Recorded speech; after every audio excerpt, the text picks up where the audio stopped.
Shit my pants. Right here? Shit my pants, you're kidding. You can ship your pants right here. You hear that? I can ship my pants for free. Wow, I just may ship my pants. Yeah, ship your pants. Billy, you can ship your pants too. I can't wait to ship my pants, Dad. I just shipped my pants, and it's very convenient. Very convenient. I just shipped my drawers. I just shipped my nightie. I just shipped my bed. If you can't find what you're looking for in store, we'll find it at kmart.com right now and ship it to you for free. On the air everywhere, this is New England Broadcasting.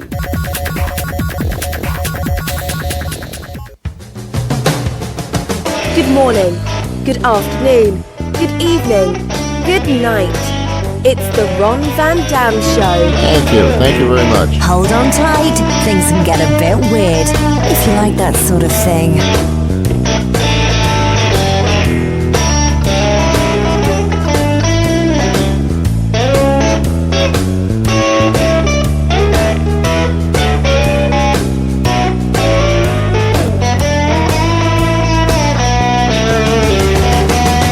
Hey, welcome to the program. It's the Ron Van Dam Show. Did you click on this by mistake? Oh no. Oh no.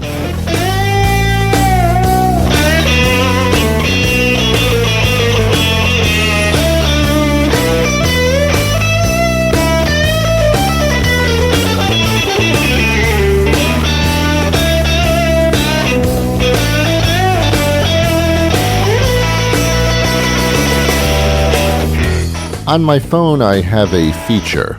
I have many features on my phone. This feature, if I send a message or a text on my cell phone, after I click on send, there's a little thing at the bottom of the screen that says undo with a question mark, and I have about like 3 or 4 seconds to click on that undo, and then it doesn't send. That is so indicative of my life.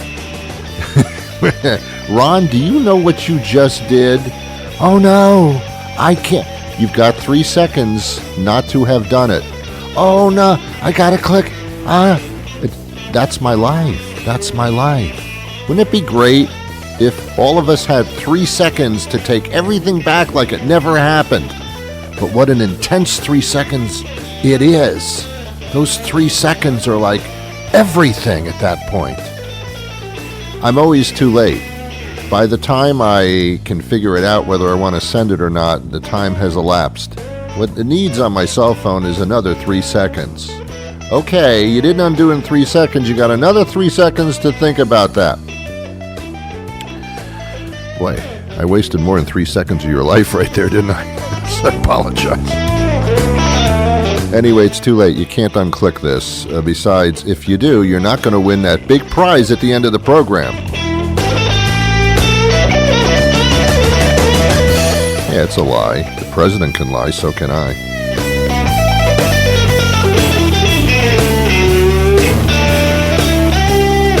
Can you imagine trying to raise kids with Trump as president? Some of you are. Can you imagine a kid lying straight to your face, and then you say to your kid, you just lied to me. And your child looks up at you and says, but the president does it all the time. How do you answer that?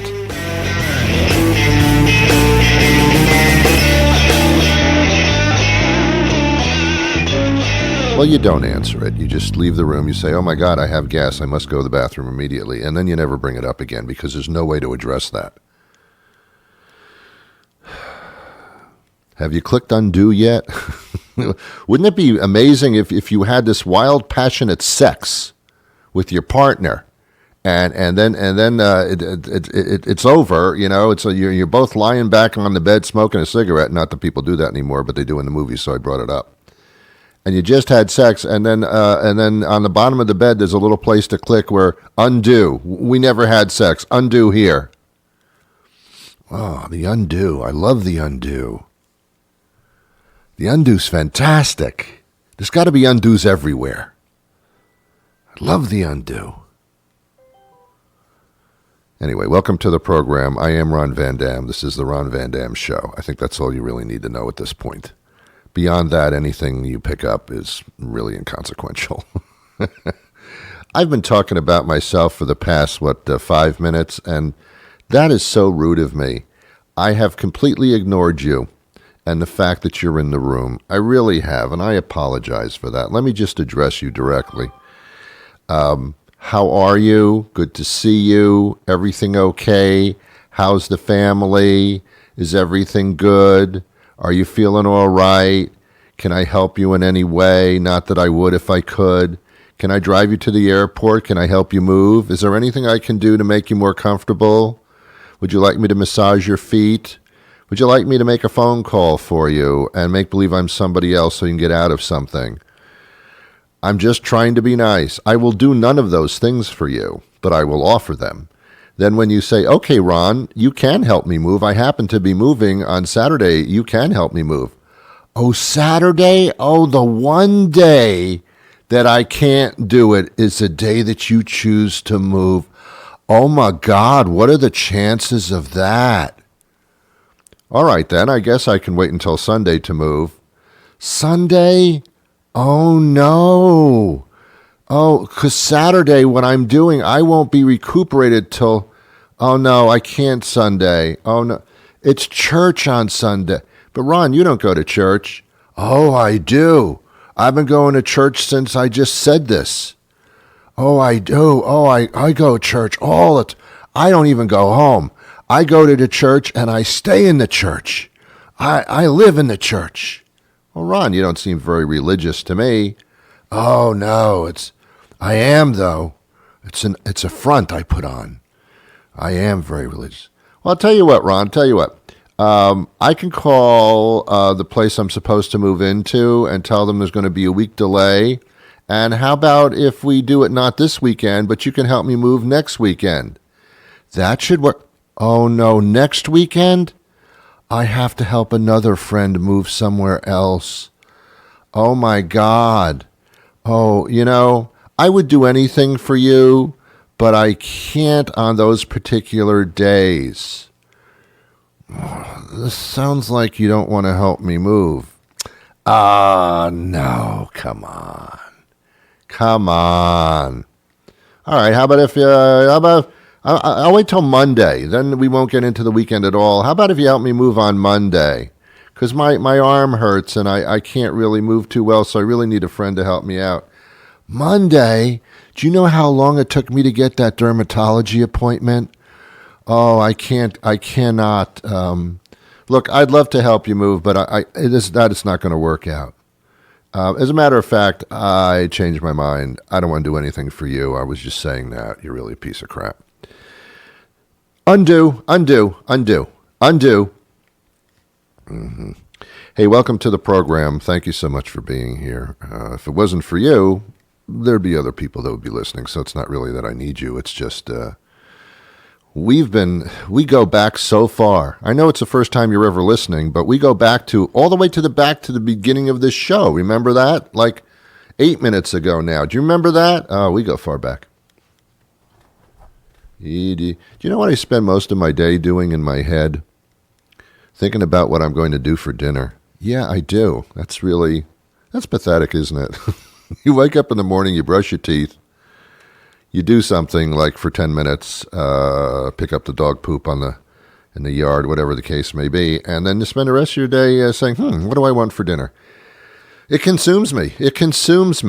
And I don't know. I know what to do about it. Anyway, that didn't go anywhere, did it? I went nowhere whatsoever. You know what's kind of sad? I'm no longer 20 years old. That ship sailed decades ago. And I'm still trying to come to terms with the fact that I'm not 20, because in my brain, I am 20. In my brain, I want to go parasailing. I want to get in a canoe and cross the Atlantic. I want to bungee jump until my nose hits the pavement and then I bounce back up on the bridge. I want to do things that 20-year-olds do. I want to walk down the center of a shopping mall and imagine all the girls that I could, you know what I'm saying? I've got the mind of a 20-year-old, but the body kept going. The mind never stopped. There are so many things I want to do and plan to do, and when it's time to do them, my body says to me very clearly, no, we're not going to do that. We're not even going to get close to. As a matter of fact, no. My body just says, look, let's come to terms. You couldn't do that if you wanted to. And even if you want to and you could, we're not going to do that. Because the body is just not, it's questionable. It's questionable. Here's an example. Oh boy, it's an example. Here we go. When I was 20, I used to not walk up the stairs. I ran up the stairs. I did 3 or 4 steps at a time with no thought whatsoever of any type of danger or consequence. I never fell down. I just ran up those stairs like I could have gone to the top of the Empire State Building in 6 or 7 seconds. I was like a gazelle. I could leap. I thought I was Superman. I just had so much agility. It was unbelievable. That's when I was 20. Now, I stand at the bottom of a flight of stairs. I look up, and I say to myself, no, where's an elevator? Is there an elevator here? Excuse me, is there an elevator here? Oh, Ron, what happened to you? What happened to you? I still think I could do 3 or 4 steps at a time, but the consequences would be severe. I think I told you about 2 months ago. I do this thing on television once a week, and I was going to the studio, and there's a big flight of stairs there. There's a big flight of stairs. There's an elevator, but it's around the corner, so I don't really think about it. And I always look at those stairs, and I don't think twice about it. I really don't. And I started running up the stairs like I was 20 years old, which I'm not. Started running up the stairs, doing 2, 3, 4 steps at a time. I was doing pretty good. But halfway up the flight of stairs, I said to myself, oh, you better be careful, better be, undo. When I got to the top of the stairs, I tripped on, I'd say about 4 stairs from the top. I was 1 leap for mankind, making it to my goal to the 2nd floor. But I tripped on the step because I wasn't concentrating enough or something, or because I wasn't 20, and I fell up the stairs. Yeah, I fell up the stairs. I tripped, and my knees made it to the top. I tripped to get to the top. It's better than falling down the stairs, let's face it. Falling up the stairs, a lot of people don't do that. I did. It hurt for a quick second. For just a split second after I fell on my knees on the landing on the top floor, my immediate reaction was mentally, am I dead? Did I die? Did my legs come off? Did they unscrew? What? But no, I just had a little scratch on my kneecap, which went away very quickly within 7 years. Now, I don't heal as fast as I used to. When I was a kid, if I had a little cut, I'd wake up the next morning and it was an undo. I mean, I had no cut anymore. Like, wow, I'm healing like crazy here. I don't heal anymore. If I get a mark or a scratch, it's there for life. Ron, meet your new scratch. You'll be seeing it for a long time. I'm laughing, but it's not funny. And now I have this fear of going downstairs. It's not going upstairs, it's going downstairs. If I miss 1 step, I'm going to tumble down the stairs, and that could be it. That's why you really need to make out a will before you go downstairs. You need to have everything in its place so that they can plan the funeral. Yeah, you know how many people I know who have died. Literally, this isn't even funny. Similar to the entire program here. I know a number of people who who had died or whose spouses had died going down the stairs. They tripped, they fell down the stairs, and they died. That's probably not good. Most of the most of the polls that they do say that people die from heart disease. No, they die from falling downstairs. That's the number one killer.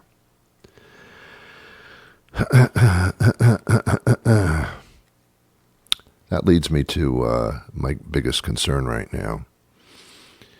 In this country, in the United States, people with money and power get out of everything. They avoid jail time.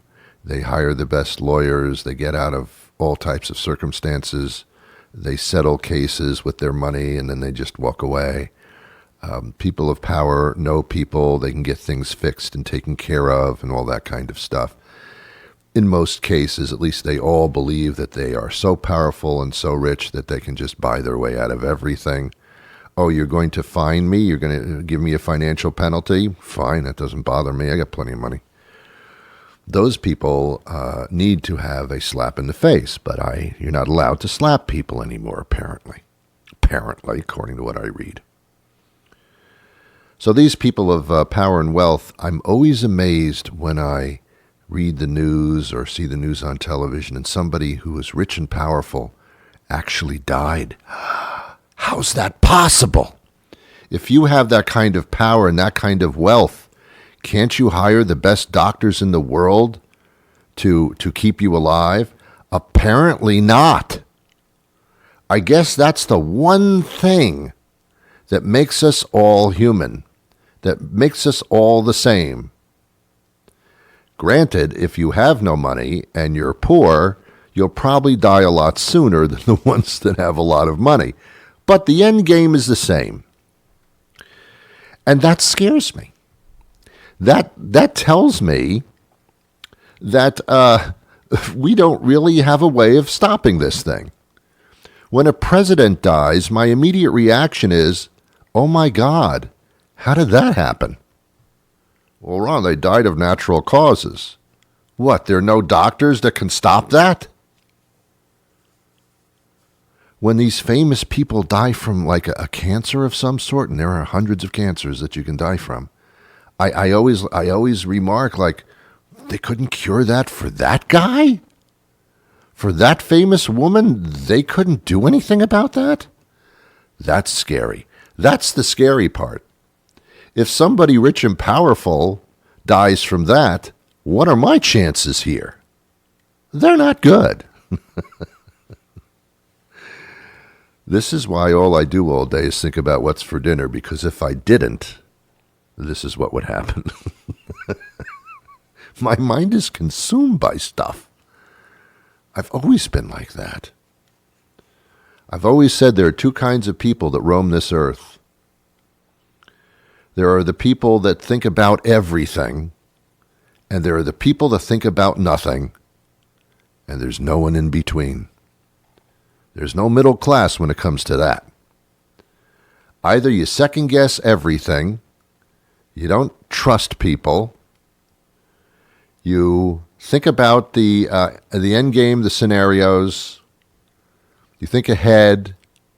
That's one person. The other person is, I don't know. I don't care. I just walk. If I fall down, I fall down. If there's a wall there, I'll walk into the wall, whatever. Someone comes up on me, behind me with a knife. They stab me. What am I going to do? Those are the two kinds of people. And there's nothing in between whatsoever. It's kind of the same now politically. There are Republicans who have brown all over their lip from kissing Trump's ass. There's those. And then there's the other side. There's the Democrats who believe the opposite of everything. And there's nobody in the middle. Ron, yes, there are independents. No, they're not independent. They say they're independent because they don't want to be connected to either party. They pretty much vote with one party or another as far as that's concerned. It's just a title. It's just a title. They just don't want to be branded anything. Oh, you're a Republican or you're a Democrat. No, I'm an independent. Oh, I'm sorry. Okay, I'm sorry. I didn't mean to call you something. You're an independent? You're good. You're fine. You're good. Okay, got it. Fine. All right, I'll shut up. I won't call you names. I won't start political debates with you. You're an independent. I'll leave you alone. There's a certain, that's good. That's good. If you're with one of the strict parties like Republican or Democrat, you're in for a fight everywhere. Hey, what are you talking about? You don't know what you're talking about. You're ruining this country. No, you're ruining this country. How about the independent? No, they're good. They're fine. They're fine. No problem there. Independents are like Switzerland. Not in the sense that they eat cheese and chocolate all the time, but in the sense that their persona is like, I'm in the middle, man. I can go either way, but I'm in the middle. I'm your bisexual of political parties here. I'll do it with anybody. I have no problem with that. I have no problem with that. Wouldn't it be great to be bisexual? I mean, I'm not, and I don't know how I could be, but wouldn't it be great if I could be? Where I'd be attracted to everybody. No limitations. Except for fat people in spandex. I don't think that's ever going to work for me. But that's not a thing. That's not a thing. That's just a preference. That's just a preference. Do you like broccoli? Not too much. Okay, that's a preference. Isn't it bisexual? This must be amazing. Everybody turns you on. Wow. Go to the zoo. Look at that zebra, man. Look at the stripes on that zebra. Whoa, baby. That must be wonderful, huh? Being stimulated by everything. That's like being independent. I'll do anything that's not moving. And if it's not moving, I'll do that too. Bisexual. You can wear any clothes you want. Doesn't really matter. Do I look too girly in this? Do I look too masculine in this? Doesn't matter. Doesn't matter anymore. Should I wear a skirt or pants? What difference does it make? Doesn't matter. I don't know. I guess I'll never, I'm just saying. must be nice. I don't know. I have no idea. I watch TV sometimes. I'm watching these shows, and there's a phrase that they use that I don't quite understand, and the phrase is, so where do I stand with you? Where do I stand with you? Usually when there's a couple's argument, go back and forth, well, I didn't like you. Well, I don't like you either. I liked you when I met you. I don't like you now. You say, I don't know. We can't live together. I can't be with you anymore. Okay, well, where do I stand with you? I never understood that. Where do I stand with you? You're not going to stand anywhere with me. I just told you we're not getting along. We're not standing together at all. Well, where do I stand? Just tell me, where do I stand? All right, stand over there in the corner for like 20 minutes and don't turn around. All right, where do I sit? Sit over there in that chair. Where do I sit with you? No, you're not going to sit with me. Well, then where do I sit? In that chair. We've been dating for 7 years and you haven't asked to marry me yet. You haven't proposed. I just want to know one thing, Bob. Where do I stand? Where do I stand in this relationship? Over there, as far away as possible. Near the door frame, if you would. That's where you can stand. No, that's not what I meant. I'm just telling you that's where you can stand. Then we use the phrase, you know what? You smell, you stink, you're a lousy person. I can't stand you. You can't stand me? What does that mean? You can't, I stand by my, you're not supposed to stand me. I can get up myself. No, I can't stand you. What does that mean? You're using that word in a way that doesn't make sense. It would be so much easier. Marcel Marceau, are you of that generation? Do you know what I'm talking about? Are you a millennial? Marcel Marceau was the most famous pantomime guy. You know those people when you go to an outside mall or something, or some type of a street gathering, they have some person and their face is all whited out, which these days is, kind of a racial problem. And they're, you got white all over their face. I don't know where that came from. And They make believe they're stuck in a box and they use their hands and there's no box there, but they make believe there's a box there. Or they're pulling on a rope that doesn't exist, and it looks like they're pulling on a rope, but there's no rope. That's a talent, I suppose. I don't know where it comes from, but it's a talent to the point where people perform this. People perform without props. They make believe they have them. This is a thing. Mimes are extremely annoying people because they don't talk. That's what we're annoyed with mimes because they stand there and make these motions like they're doing things, but they're not doing anything, and they don't talk. You feel like saying, why don't you just tell me what you're doing? Make the motion that you're pulling on a rope, but then say, I'm pulling on a rope, but I don't have one, but I'm making believe I have one. Just say it, use your words. But we find mimes annoying because they don't talk. No.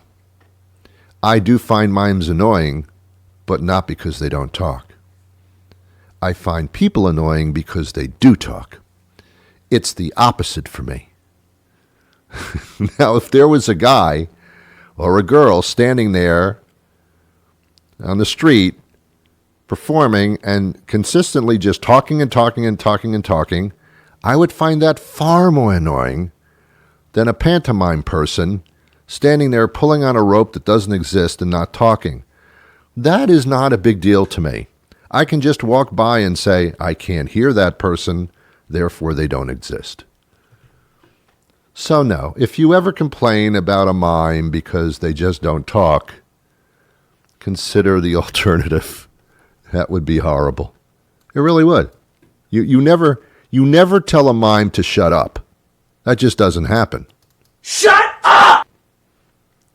It's not like they're pulling on a rope or they're stuck in a box and you would yell, shut up! Because they don't say anything. So, can you imagine being married to a mime? Heaven. Except for that white makeup stuff. You don't have to do that. I mean, being married to a mime would be great. Of course, they constantly be pulling on ropes and trying to get out of boxes, but I think the payoff is better. Dear, where would you like to go to dinner? Oh, I forgot you can't talk. That's so good. I don't know. I think it might be nice. How about being married to a mime and you're bisexual? Wow. Wouldn't that be incredible? Wow. Okay, Ron Van Dam may not be the prettiest face in radio, but come on, that voice, am I right? You are listening to Ron Van Dam, the sexiest voice in podcasting, on New England Broadcasting. Oh, thank you. That's really nice to say. I pay people to say these nice things about me.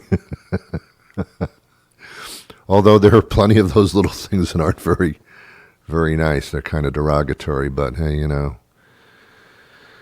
you live with the good, you live with the bad, and you live with the ugly. The Good, the Bad, the Ugly. Boy, what a movie that turned out to be, huh?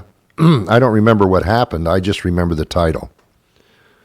I don't know if that's pathetic or amazing. I really don't. Did you ever see The Good, the Bad, and the Ugly? No, I guess I did. I just don't remember what happened. But you remember the movie. Are you kidding me? The Good, the Bad, the Ugly? How could anybody not? Even if you're a millennial and you never heard of it, when you hear the title, you say to yourself, oh, that makes sense. What makes sense? I don't know. It just makes sense. What are you talking about? Good, bad, ugly. Well, kind of makes sense. What are you talking about? Hey, this has been fun. For me, I don't know about you. I seriously don't know about you.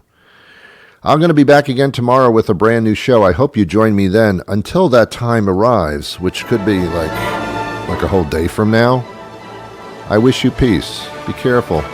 Be careful. There's a lot of people out there. You be careful. Don't step on them by mistake. There's a lot of them out there, and they're swarming.